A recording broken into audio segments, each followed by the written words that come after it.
Okay, thank you, Kathy. Recording is in progress. Here we are with session 16, I believe. And we're still in chapter 1 of Just This by Richard Rohr.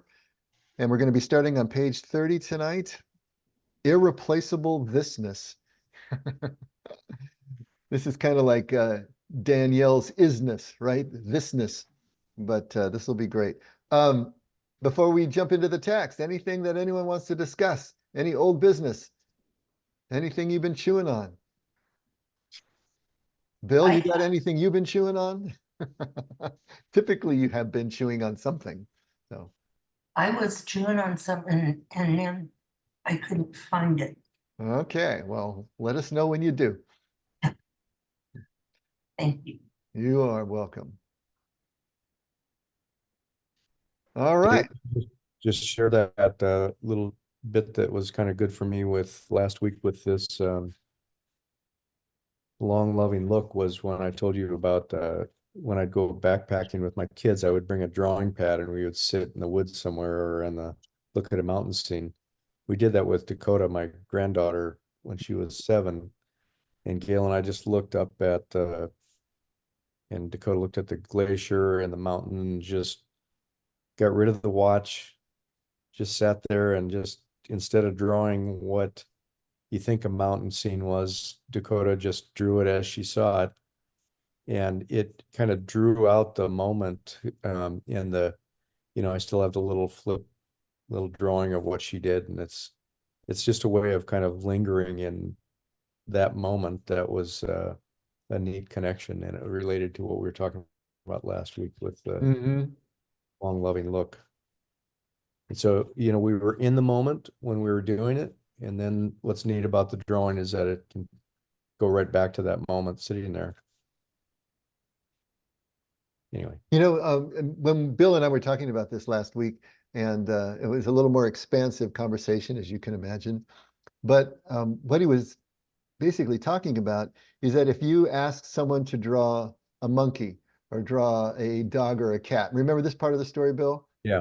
Because you were talking about that, you'll end up drawing, or a person sitting in a chair, you'll end up drawing what you think that is supposed to look like. And if it's a person, sometimes it's just stick people, on a little stick chair or something like that. But if you'll just draw what you see, and sometimes our teachers will turn an image upside down so it's unrecognizable in terms of what it is. And then you just draw what you see, and then you turn it up right side up, and you're like amazed at how accurate you can be and how you've got a lot more drawing capability than you thought, because you're just drawing what you actually see and not what you think is supposed to be there. In other words, you're getting your filter out of the way. Right? I see Sharon nodding her head up and down because Sharon's an incredible artist, and some of you probably haven't seen her work. But have you done work along this line, Sharon, where you just trained yourself to draw what you see, right? Okay. Yeah, just recreating the lines that you see rather than a person in a chair. So this is the perfect analogy for what we're trying to do spiritually. And this is what just this is really all about. If you can experience your moments as just this, in other words, what are you seeing right now? What are you experiencing? What is sharing your moment with you? And you let go of all your preconceptions about how it's supposed to be, what it's supposed to be, what it's supposed to look like, all those things that, first of all, take you out subject to object.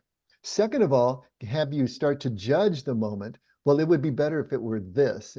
Oh, would that be perfect if it was blue instead of green? I mean, all those preferences that come into play when we start thinking about, rather than just be present to.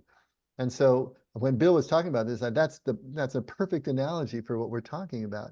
We're all better artists than we think we are if we would just draw what we see. And we're all better contemplatives than we think we are if we can just be present and not thinking about what we're supposed to be doing. I always love that line from Thomas Merton where he says, people come to the monastery and they end up just making contemplative faces at themselves in the mirror, doing what they think they're supposed to be doing as a contemplative, as a monk, as this, as that, rather than just showing up to the moment and letting the moment take them. That's such a huge difference. And if we can start to get that distinction and just show up to the moments, What a change that would be. Make a sense? Okay, let's ask Judy to recap everything we just talked about. Hi, Judy. Good to have you with us. Sorry, I'm late. Just a little bit. You missed the most important part. The whole rest of the session won't make any sense to you now. Sorry. Oh, you're punishing me. But thanks for coming anyway. Sounded a little judgy there, Dave. Oh, Yeah. gee. Did I say that out loud? Really? Yes, you did. Okay. All right. All right. So we are still in chapter 1. Judy, we're on page 30. Oh, thank you. Irreplaceable thisness. We're going to start right at the top of that section. And we're continuing on from the flow of his thought from this moment of awe, that if we can show up to just this moment, let it be just this, it is going to awe us. It is going to stun us. It's going to surprise us. And even if it has to ambush us in an unguarded moment where our ego isn't so consciously and intentionally trying to keep a stranglehold and control over our moments, if we can allow that to happen for just a moment, we're going to see a there that we didn't even know existed. And that's the beginning of the whole thing. So now he's going to talk about, he went through that. This long-loving look that we talked about last week is just that's what contemplation really is, a long, loving look at the real. Being able to just see what's really there. Draw the lines. Don't draw what you think it's supposed to be. So now we're going to go into irreplaceable thisness. So let's read the section and then we'll come back and start to pick it apart. Franciscan philosopher theologian John Duns Scotus, 1266 to 1308, taught extensively on the absolute uniqueness of each act of creation. His doctrine of haexiety, great word, huh? Haexiety, is derived from haec, the Latin word for this. Duns Scotus said, the absolute freedom of God allows God to create, or not to create, each creature. Its existence means God has positively chosen to create that creature precisely as it is. Each creature is thus not merely one member of a genus and species, but a unique aspect of the infinite mystery of God. God is continuously choosing each created thing specifically to exist, moment by moment. This teaching alone made Scotus a favorite of mystics and poets like Gerard Manley Hopkins, who wrote the Kingfisher poem at the top of the chapter, and Thomas Merton, who considered themselves Scotists, as I do too. You cannot know something spiritually by saying it is a not that. You can only know it by meeting it in its precise and irreplaceably thisness and honoring it there. Each individual act of creation is a once-in-eternity choice on God's part. The direct implication of this truth is that love must precede all true knowledge. Love must precede all true knowledge. Spiritual knowledge is to know things subject to subject, I, thou, whereas rational knowing is to know things subject to object, I, it. There is, of course, a place for both. But most have never been told about how to know things center to center and subject to subject instead of just subject to object. Okay, it's really pouring down rain over here. I don't know about you all. Oh, Yeah, it's coming down. Yeah. Okay, irreplaceable thisness. Any initial thoughts or comments about what we just read before we dive in? What is the definition, Dave, of that haexiety? What is that word? Haexiety. Haexiety. Yeah. So it just means this, or So the whole the word is derived from haec, which is the Latin word for this. So the idea is this uniqueness of every act of creation. That's basically the idea. It's the idea that everything is there for a specific reason. It has been specifically and intentionally been chosen to come into creation and it is continually being recreated, I guess you could say, because it takes God's continued attention and focus on each created thing to keep it in existence, I suppose is one way to put it. So it's thisness, basically, is the idea of haexiety, that it is this thing, no other thing, and it's there because God intended it to be there.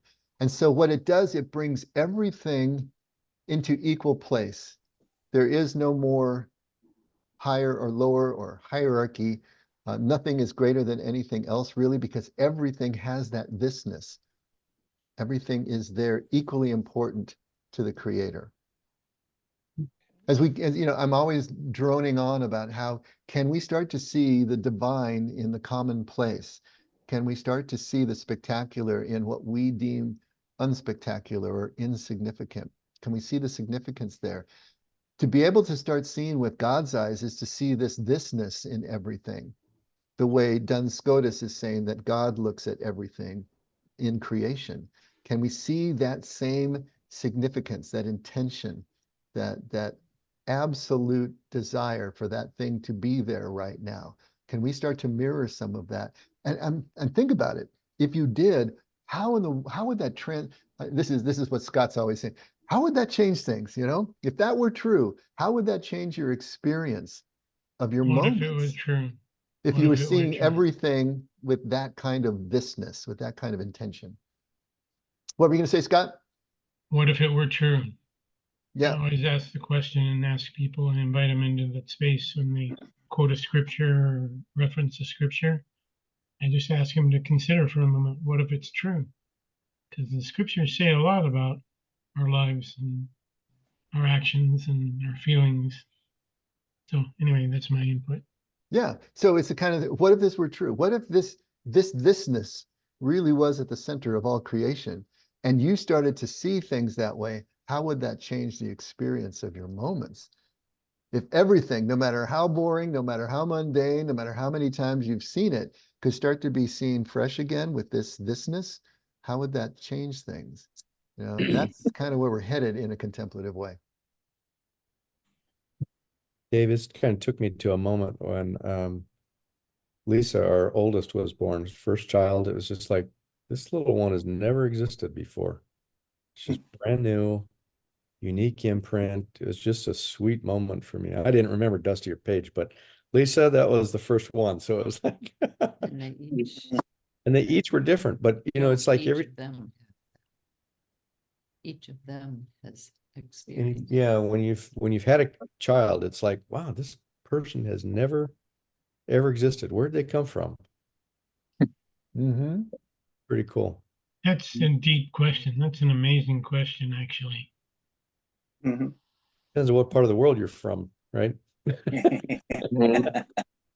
Now you're asking that question about one of your children, you know, which you hold in this sacred space, right? Especially at the moment of their birth. Can we equally hold other people's children?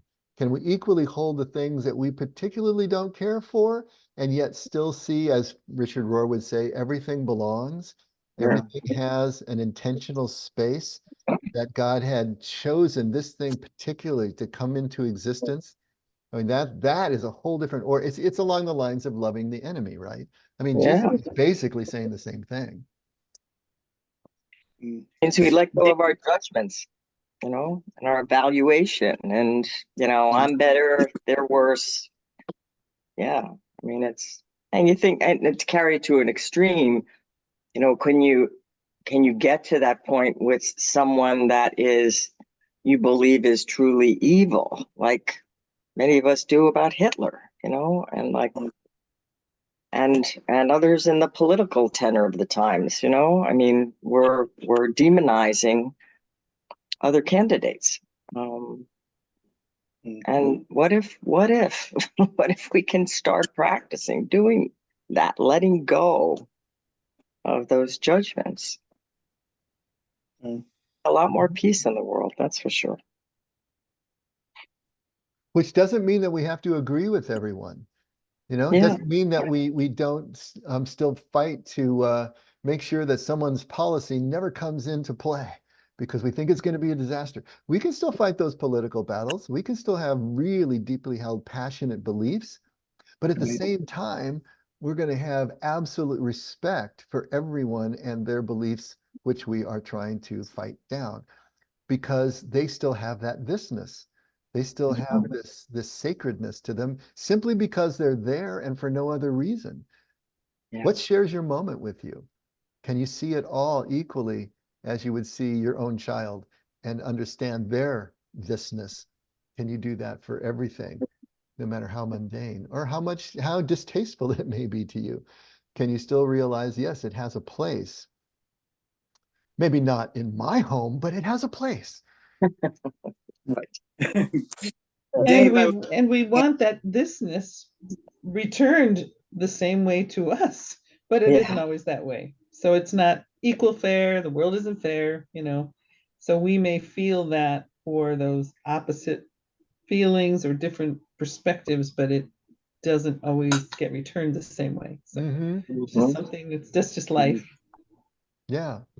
So Mhm. to return to our original analogy, if we were to take a picture of something that we really don't like, right, and turn it upside down so it was unrecognizable, and we just drew what we saw, we wouldn't have any feeling about it one way or another. We would just have that long, loving look at the real, what's actually there. We would just see it as lines and shadow and whatnot, and we could draw that and spend time with it.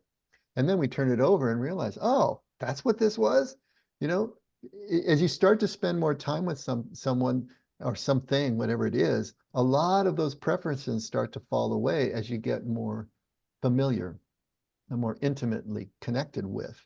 And that's what contemplation is about as well. A lot of the preferences we do have, the aversions we do have, they start to fall away. I mean, that's part of becoming unoffendable. That's why unoffendability was such a huge virtue to the early church, and we've lost that completely. But it comes back in contemplative practice. William, you were going to say something. Yeah, I wrote a line down from one of my clients earlier today. He was playing with his kid on the ground, and he said, you know, he just came to the realization that this is the only opportunity you will ever get to experience this moment. It's beautiful. Right. And just that thought as like a gateway to just constant gratitude and just like, this is it. You got to experience it now or it's gone. And I think something Bill said earlier reminded me of that. But I think that fits nicely here. That's perfect. But make this personal now. Think about your day. Think about how your day goes. Think about how you react to things as they are presented to you.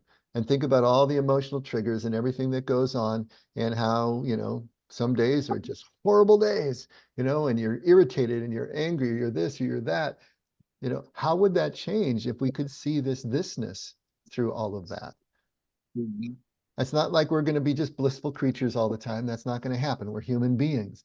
But how much more could we have that kind of this experience?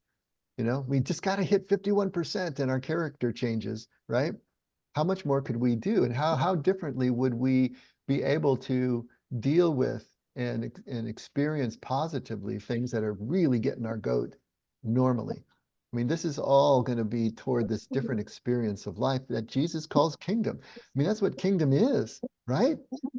Is to be able to be in the moment and not judge it, to be in the moment and just experience everything, be aware of it all, stop thinking about it. And as William is saying, you know, experiencing that moment for all it is, because it's unique in and of itself. Even if you do the same thing every day, you're going to find that not every moment is the same every day. They are unique. There's always something unique about it. And if you're paying attention, that's when you can see that uniqueness, that thisness of it, that intentional quality.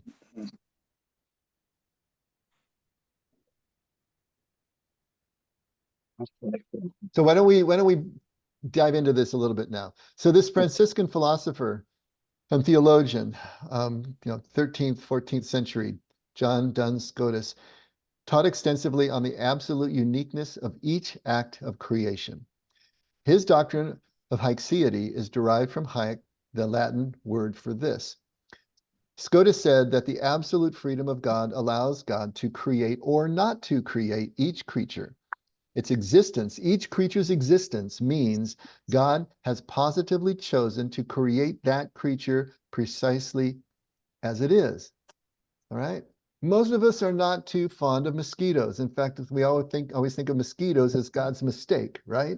But what we're trying to say is mosquitoes were intentionally chosen by God to exist, and God has to intentionally keep his attention on them or they would cease to exist.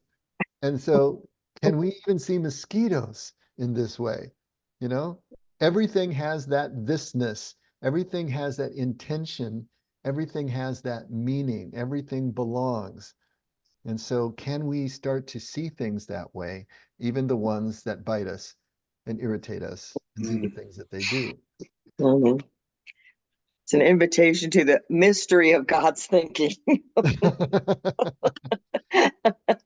Yeah. Oh. I mean, yeah, anything that's basically a parasite is kind of hard to understand. You know, what does purpose does this really serve? But it does. Somehow it does. Yeah. Now, to continue on, each creature is thus not merely one member of a genus and species, but also a unique aspect of the infinite mystery of God. Right to Judy's point. Yeah, there you go. Yeah, an invitation into the mystery of God. And so this is kind of pointing, then he says, God is continuously choosing each created thing specifically to exist. God is continuously choosing each created thing to specifically exist, moment by moment. And so we always think of creation as an event. We like to think of most things as an event. We like to think of salvation as an event. You know, we say the sinner's prayer, we proclaim Jesus as Lord and Savior publicly, you know, whatever, baptized, whatever it is that we think is that event, and then we're saved. You know, we're a notch on somebody's belt and we're good to go. But really what we're talking about here is that creation and salvation are really processes. Like everything else is a process. Why would we assume suddenly things are event? Well, it's much more attractive to the rational mind to have something just be an binary, dualistic, on or off, white or black, one or zero. You know, just here it is. It wasn't this before, and now it is.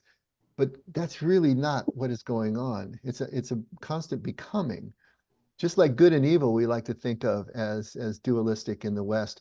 But then in that Aramaic, that idea of ripe and unripe is so much more instructive, that it's a becoming from immaturity and unripeness into maturity and ripeness. So this is the same thing that apparently is going on with creation, according to Duns Scotus and Richard Rohr, that God is continuously choosing each created thing specifically to exist, that it is always ongoing, that it takes God's continuous and ongoing attention and love and lavishing, you know, everything that God is on this thing and on us and on everything to continue to be in existence. Dave, Very different way of looking at things. Go ahead, Bill. so I mean, with that, it kind of cues up the fact of if he's creating us to specifically exist, the next thing leading on to that is what is our purpose, calling, whatever, in that context of what God's intention was in specifically creating us to exist. If there is anything specific like that.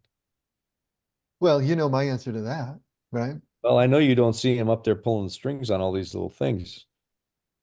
Right? Yeah. And it's Well, I believe that God's will for our lives is not a what, but a how. So it's not a specific choice that we make. It's not an event that happens. It's not a career we choose or a spouse we choose or anything else like that. It's a how we live that we bring to each one of those choices. So I'm at the point now where I don't believe that God cares what I do. He cares intently how I do what I do. And whatever path I choose from every moment in which I stand, there's a cloud of possible futures. And I can choose whatever I choose that brings me into the next cloud of possible futures. No matter what I choose, if I'm living in God's how, if I am mirroring his thisness, if I am mirroring his way of choosing things by the criteria of what love requires in any situation, then I'm right in the center of his will. Whether I'm a carpenter or a captain of a ship, it doesn't really matter. Whether I'm married or single, it doesn't matter. I used to think that God was calling me to be a pastor, and I was dogged to make sure that I followed God's will. Now I realize God doesn't care if I'm a pastor. He cares if I'm a decent pastor. He cares if I care about the people that I serve, certainly, but I could do that in any career path I had chosen. And so it's that thisness that I think that makes the difference.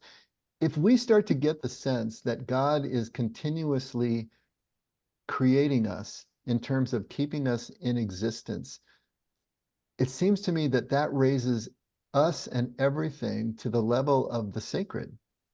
We have to start seeing ourselves as sacred to God. If this is true, to use Scott's, what if it's true? How does that change the way we look at ourselves?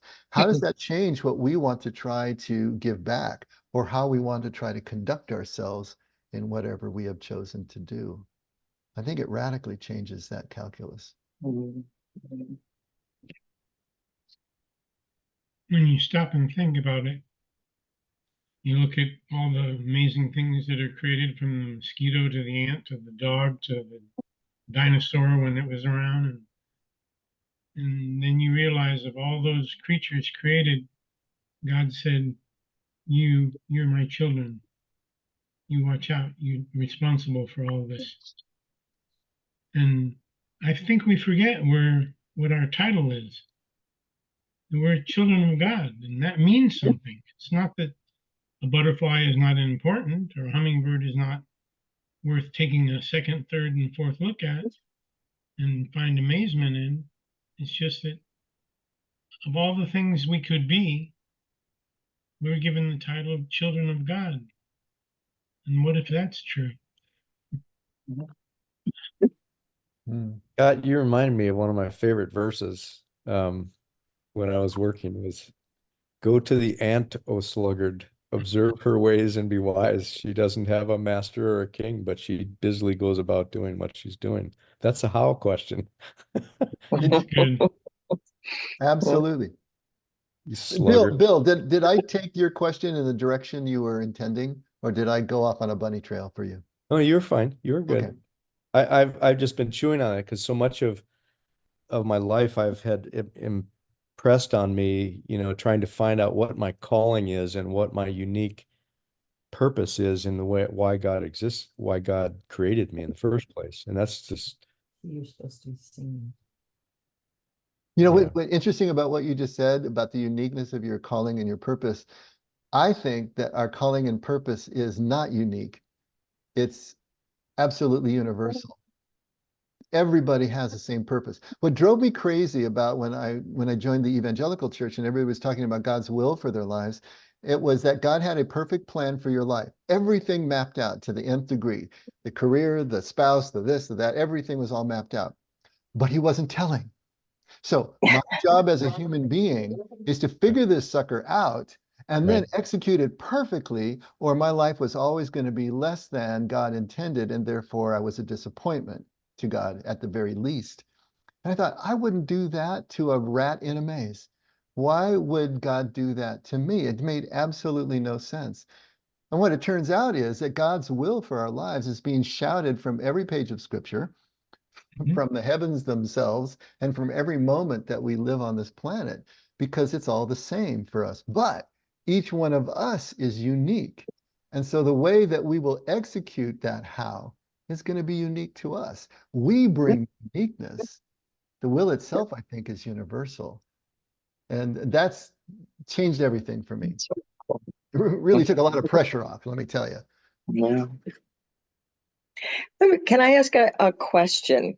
Because I guess what I'm hearing is when you said that both creation and salvation are both processes, and it's a becoming, a continual becoming of something different, new, more evolved, however you want to put it. And it brought to mind, one of the things that is said about God from my old religious days is that God is unchanging. And it seems as though this is suggesting that God is dynamic in much more of a creative way than that word means, unchanging. I mean, yeah, I mean, in some aspects of him, he's incredibly faithful and loyal and, choosing us every day, regardless of what we're doing, even if it's short-sighted or it hurts people. He's still there, he's still present. But does that, can you help me reconcile that? Is it, that language that seems to be contradicting each other? Well, God is never static. Right. So Okay. we need to understand that spirit, remember, I've done this a million times. Ruach, means wind, breath, and spirit all at the same time. So the way the Semitic mind understood spirit was that it was always in motion. Just as breath and wind are defined by motion. If there's no motion in wind, then it's just air. If there's no motion in breath, then you're dead. If there's no motion in spirit, then it's not God's spirit, it's something else. Why do you look for the living among the dead? The angels asked the women on Easter morning, because they're looking in a place of stasis for something that's always going to be in motion. So to say that God is unchanging is not to say that God is static. God is always moving. I believe the unchanging part of God is the how. The how of God, the love of God never changes. We can count on that and take it to the bank all day long. But it's possible that the what of God is part of what's in motion, because love looks different in different contexts, whether it's macro and looks like justice or micro and looks like compassion, it's changing. And maybe the choices that God makes, who knows, maybe they can be changing too.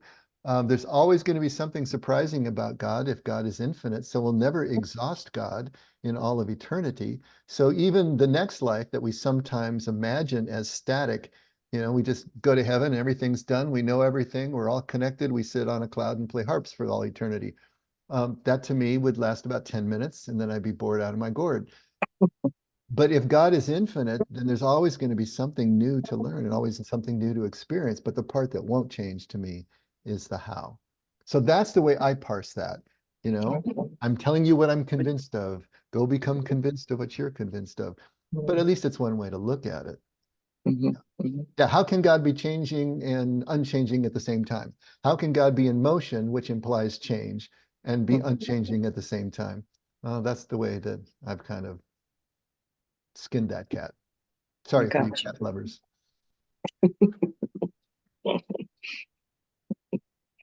Okay. There's another great German mystic, 17th century this time. His name, he went by the name of Angelus Silesius, but he has a quote that if God stopped thinking of me for an instant. Now, how would you finish that sentence? If God stopped thinking of me for an instant, wouldn't you probably say, Still Sarah? exists. What? Oh, I was just going to say you couldn't finish it because you wouldn't exist. Okay, well then the Right? way to finish it would be that I would cease to exist, right? Okay. Yeah, if God stopped thinking of me for an instant, I would cease to exist. You know what Silesius said?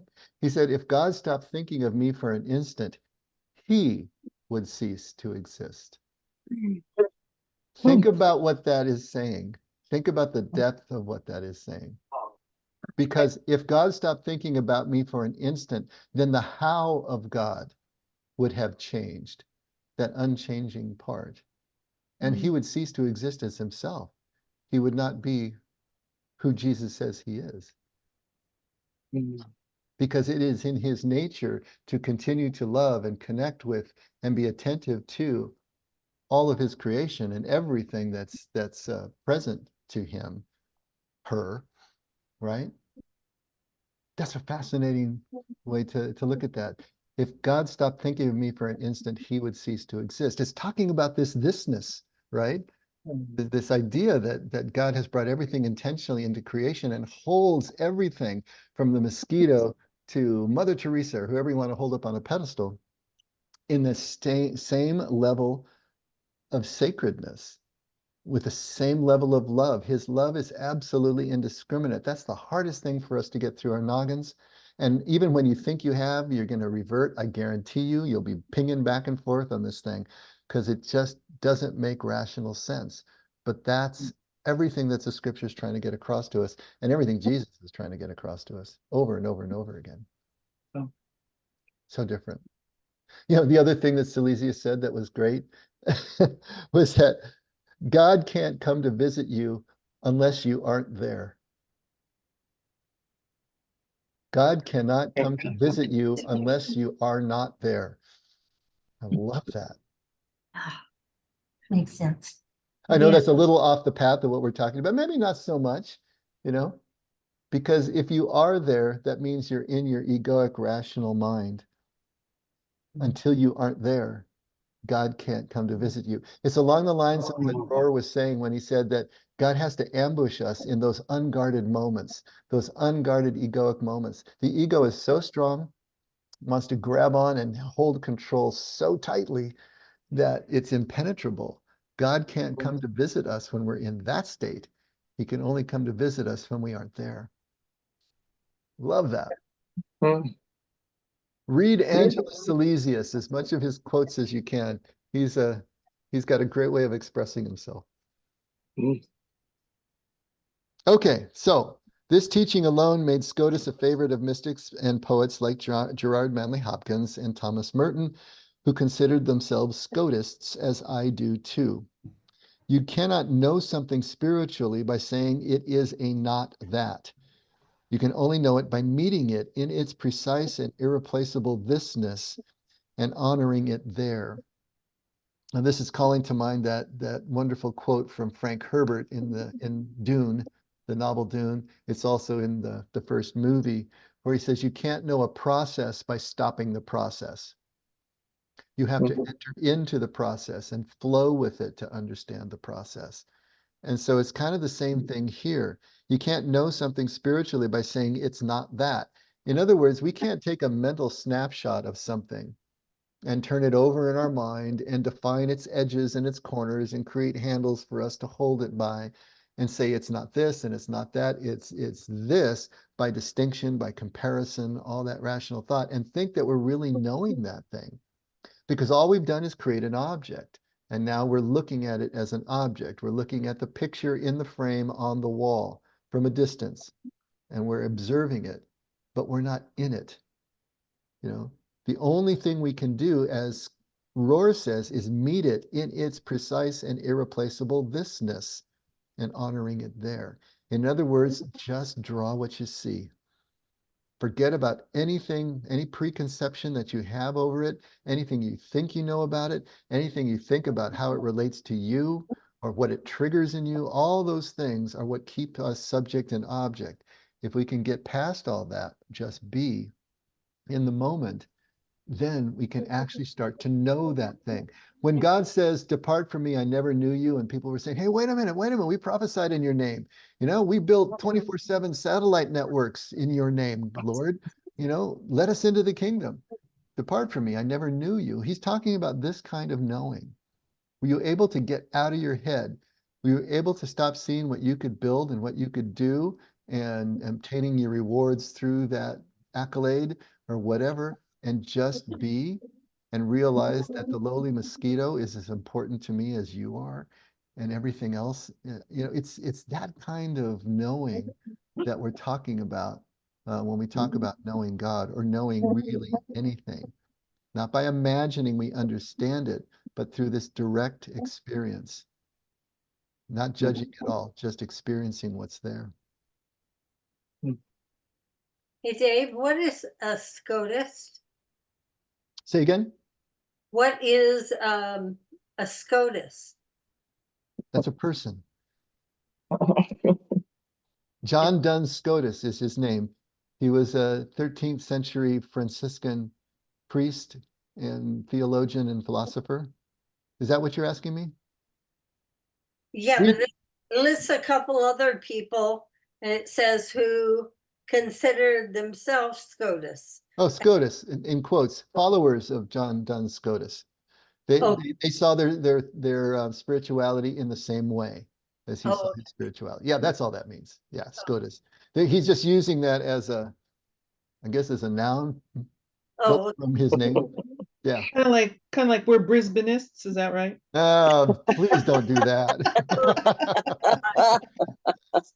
But let's all be Jesuits. How's that? We're Oh, all gonna geez. be following Jesus. I'm not smart enough for that. Yeah, unfortunately, they kind of co-opted that name and turned it into something else, didn't they? But yeah, that's all he's talking about, Sharon. Nothing any more sexy than that. okay. Yeah. So that section made sense to you? You can't think about it. We can't dissect it. We can't try to understand it scientifically or rationally. All we can do is experience it when all of that is laid aside and find and see that irreplaceable thisness. Yeah, that haexiety again. Each individual act of creation is a once in eternity choice on God's part. That's kind of getting back to what William was talking about with that this moment, this is the opportunity to experience this moment uniquely. You only get this one. Well, each individual act of creation is a once in eternity choice on God's part. But at the same time, it's ongoing, right? So each moment, as I would read this, each instant is an individual act of creation that is once in eternity. So it doesn't just happen once when a genus or a species was created. It's happening every instant that mosquito is buzzing around your head. That's also a once in eternity act of creation, that mosquito keeps buzzing around your head, and that you are there to witness the buzzing and be irritated by it. You know, You kind that's of, also, Dave, a little bit of that though is still implying God's up there with strings, pulling the puppet strings. well, I suppose you could think of that, but Feels a is it, little bit like that. if you were pulling the puppet strings, then he would be directing the mosquito to buzz around your head. I don't see it that way. It's just the mosquito happens to be buzzing around your head. That was I suppose, the choice of the mosquito, or the choice of the mosquito's mother who laid the eggs in the water that was collecting around your drain pipe. I don't know, how far you want to go back. Just kill the darn mosquito.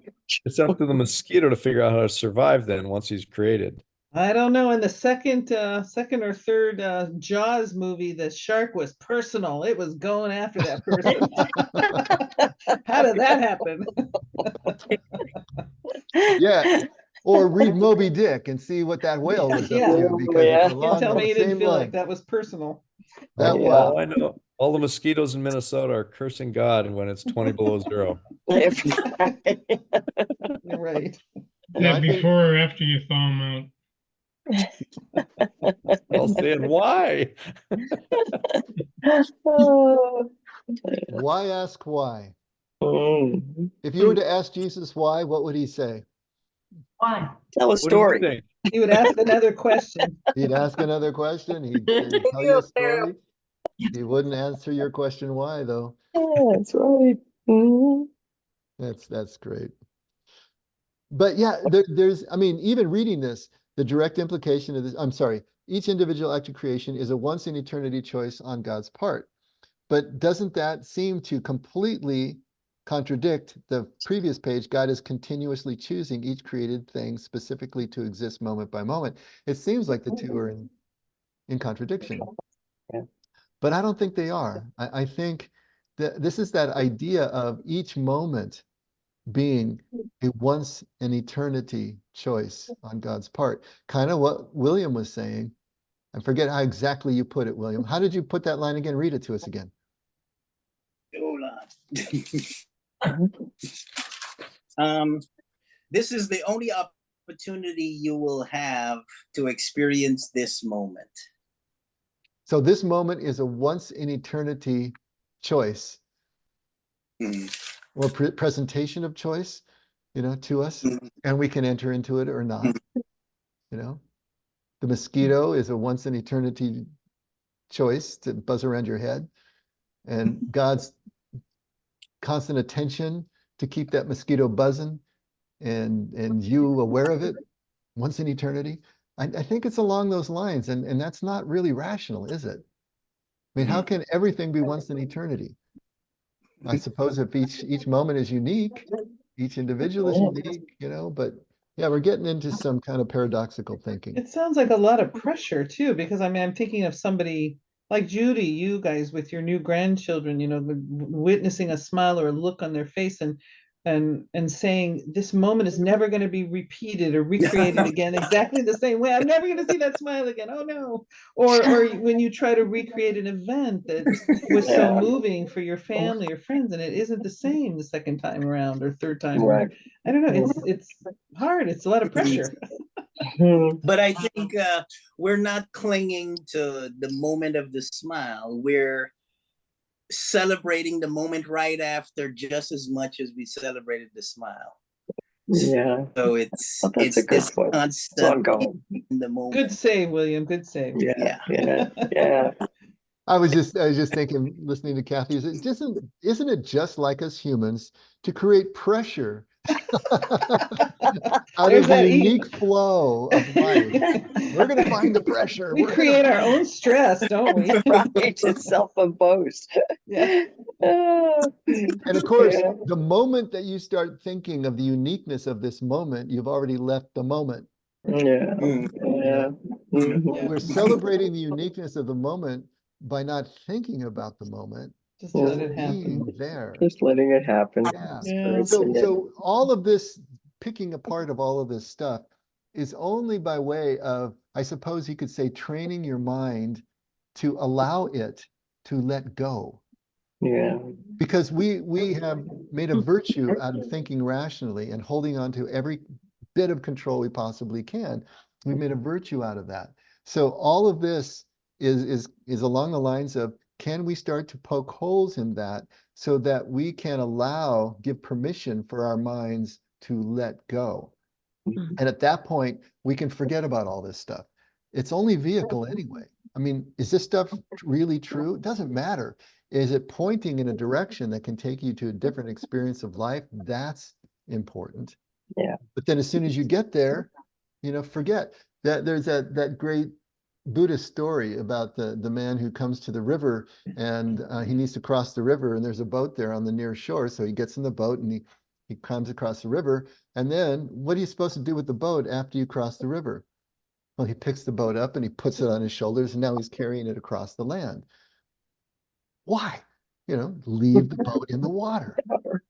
You don't need the boat anymore. It got you across the river. Yeah. But what do? We learn all this stuff and then we carry it around with us as if it has any importance other than it was to get us across the river. It's kind of like what we were talking about on Sunday. Purpose of a fish trap is to catch a fish. And once the fish is caught, the trap is forgotten. The purpose of a rabbit snare is to catch a rabbit. Once the rabbit is caught, the snare is forgotten. The purpose of words is to convey ideas. Once the ideas are grasped, the words are forgotten. Show me a man who's forgotten words. He's the one I want to talk to. Same thing with theology. The purpose of theology is to catch God. But once God is caught, the theology can be forgotten. This is the same thing. All this stuff we're learning is only vehicle. It's only a way for us to be able to find our way forward, to take the steps we need to take so that we can forget it all and just be there. But we're so unaccustomed to this way of thinking. Like he said, our culture no longer practices this naturally. So we need to give ourselves permission, all this by way of giving ourselves permission that there really is virtue in not thinking. There really is virtue in letting go of control, at least in the moment. If we don't see it that way, we will never do it.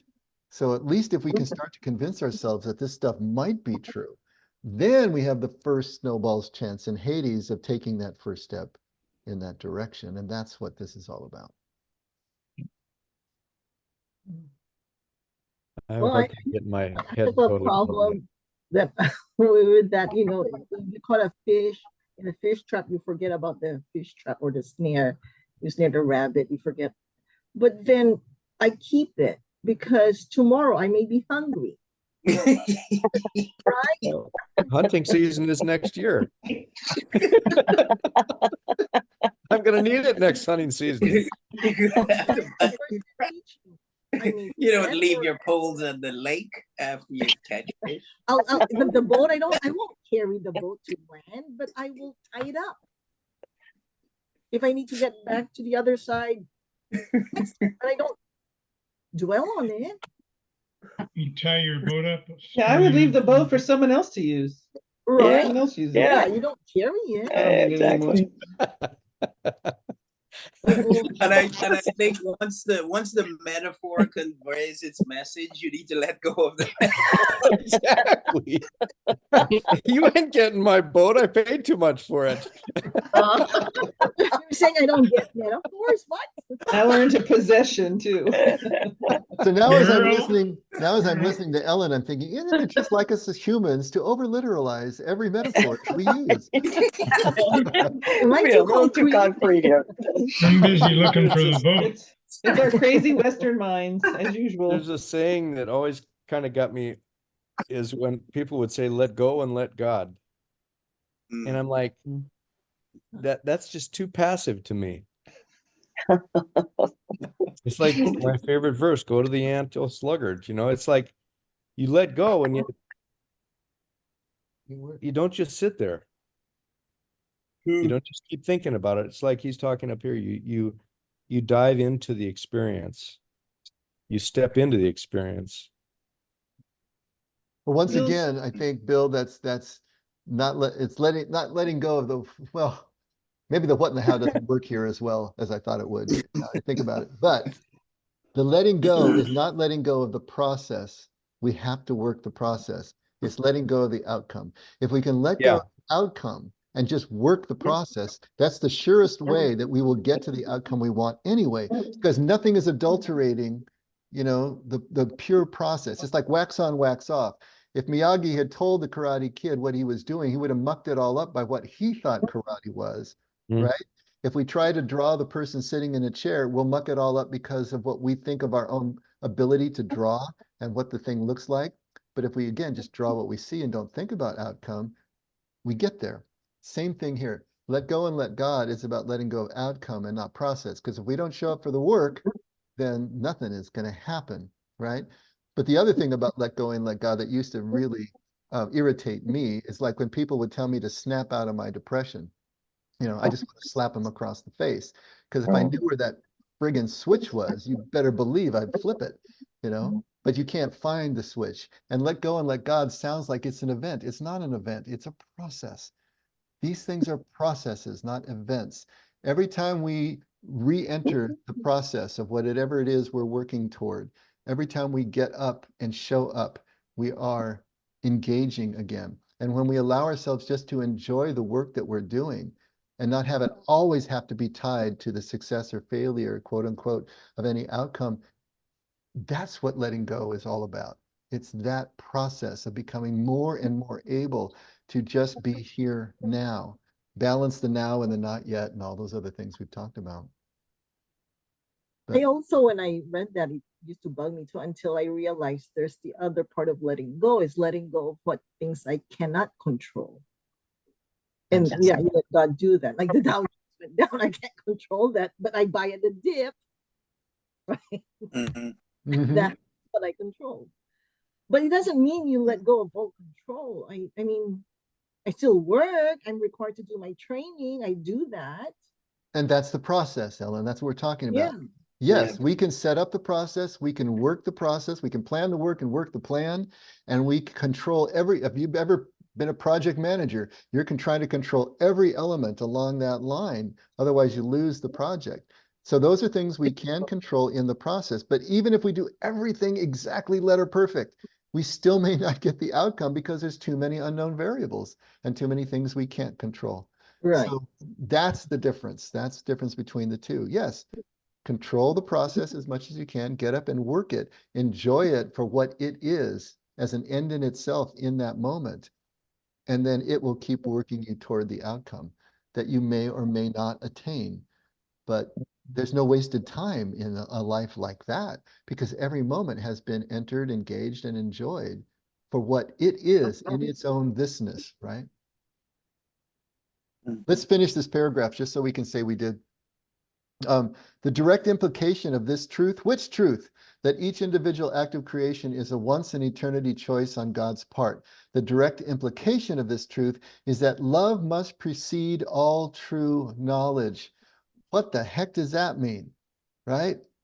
In other words, what is love? Well, love, as defined by Thomas Merton, which I've always thought was the best one, love is identification with the beloved. So love is unity. Love is connection. Love is this thisness, the direct experience of thisness.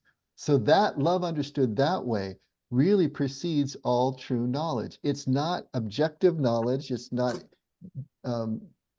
data-driven knowledge about subject to object. When we enter in a loving way into identification and connection with something, that's how we truly know it. So love really does, connection really does, unity really does precede all true knowledge, that intimate experience.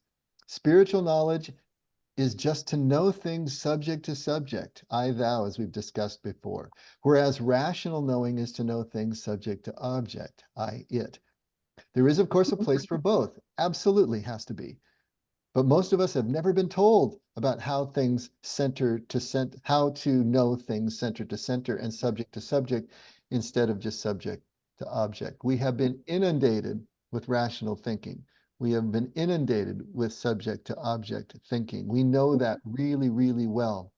What we're going to have to work on is pulling the pendulum to the other side, maybe a little bit too far in order to end up in a balanced place.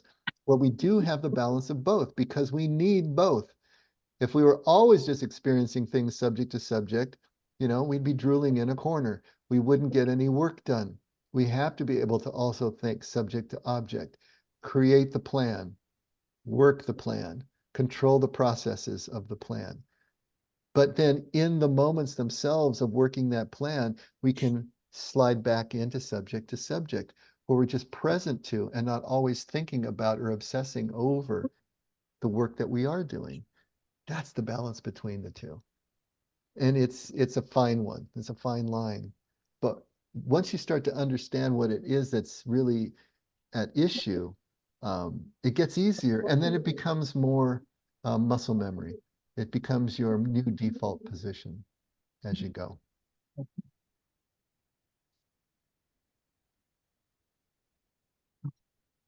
And that's Dave, all we got for tonight. Yeah, William.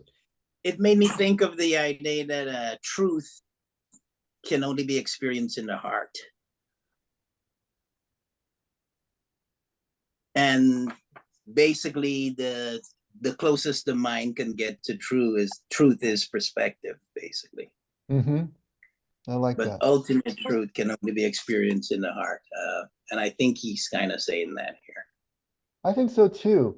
And that puts another spin on things. In the West, we have been taught that truth is accuracy. Something is true if it's accurate, and if it's accurate, it's true. But the kind of truth that we're running down here existentially and spiritually has nothing to do with accuracy. It has to do with intimacy.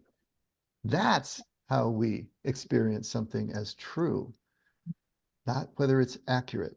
And I think that's the same thing that you're driving at there, William, if I can be so bold. You said it's not accuracy, but intimacy? Yes. Intimate. Okay.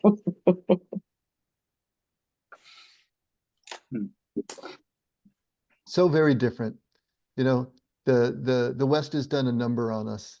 Since the Enlightenment and all the rational thought that got elevated to really sacred status here in the West has bled over into everything, and of course into religion as well. We do not look at religion at all in the West the way we did, 400 or 500 years ago in Western Europe. Religion was still very much an experience of mystery. And that mystery was played out in liturgy and ritual and in the church. And what we experience now is so different from that. So we need to rebalance. That doesn't mean we throw all our rational thought out and everything that we have advanced in the last 300-400 years, but it does mean we find the balance between the two. All right. Kick that horse enough for tonight? The dead horse, I mean? All right. Okay, Scotty. Oh, actually, okay, Dave Brisbane. You're wearing my name. Messing with these things, I'll pray over it. Lord, thank you for the humor and the insights and just the challenge of all the teaching that we receive. It just invites us to consider other things and all the options and the wonder of being called a child of God. It's just amazing when you think about it, what that implies. Thank you for this author and the writings that are in this book. They challenge us and invite us to consider how big and how great your creation really is, and what part we can really play in it, and what it looks like when we do play properly, when we all get along well in the sandbox. So thank you for participating, by attending, by inviting us, by being present, by being love. We love you, Lord. It's in your holy and precious name, Lord Jesus, that we pray and we thank you and we just say our amens. Amen. Amen. Amen. Now, before you go, for anyone who didn't hear last night, next week will be a regular week. We will have both Tuesday and Wednesday. So Marion and I are not going on our vacation after all. So we return to a normal schedule. Yeah, we had some medical issues with family members that we have to take care of, and there's going to be ongoing aftercare and such. So yeah, so we'll be here. Oh, man. So we won't miss it. We won't miss a week. So you can look forward to that. No. Yeah. Well, don't worry. We're going to have a great dinner out. Okay. I forget. It's already reserved at Houston's. If you've never been to Houston's, Oh, yeah. You love check that out place. Houston's. You gotta get the Actual date Hawaiian of the ribeye. anniversary, Dave. March 22nd. 22nd. Okay. Oh, wow. Yeah. Oh, I'm Yeah. glad you're doing that. Yeah. We will do that, and at some point we'll get out of Dodge, but just not this month. How many years, Dave? 30 beers. Wow. Jeez. 30 beers. Yay. Yeah. We're Well, getting you I might get you. consider this. I was driving home from the 5 freeway right around Disneyland area, the 5 going northward. Well, the 5 freeway. There's actually a hotel called Cambria. Yeah. Substitute. So you're saying we can still go to Cambria next week? Yeah? Right? Okay. Thank you, Ellen. That is How about remarkable. that? It helps. Oh, goodness. Because you had your own moments of thisness last week, I suppose. Yeah, it's probably pretty close to Houston's, actually, if it's right there. So you can go to Houston's and then go Yeah, to it's Cambria after that. it's Anaheim. Yeah. Oh, Anaheim. All right. A little more distant. Too far. Too far. Yeah. Yeah. All right. Thanks for another great evening, everyone. See you on Sunday. All right. Night, Thank guys. you. Bye Good night, bye. everybody. Bye, Good night. Jordana. Bye bye. Bye, Bye-bye. Sarah. Bye, you guys. Bye. Thank Good night. you. Good night. Good night, Good night, everybody. Dave. Good Good night, night, Linda. Scott. Good night, Good night, Jordana. Jordana. Guys, Good night, Scott. Linda. We will see Good you night, soon. guys. Okay. I'll see you training on Sunday. All right. That's a deal, dear. All Bye-bye. right, bye. Thank you.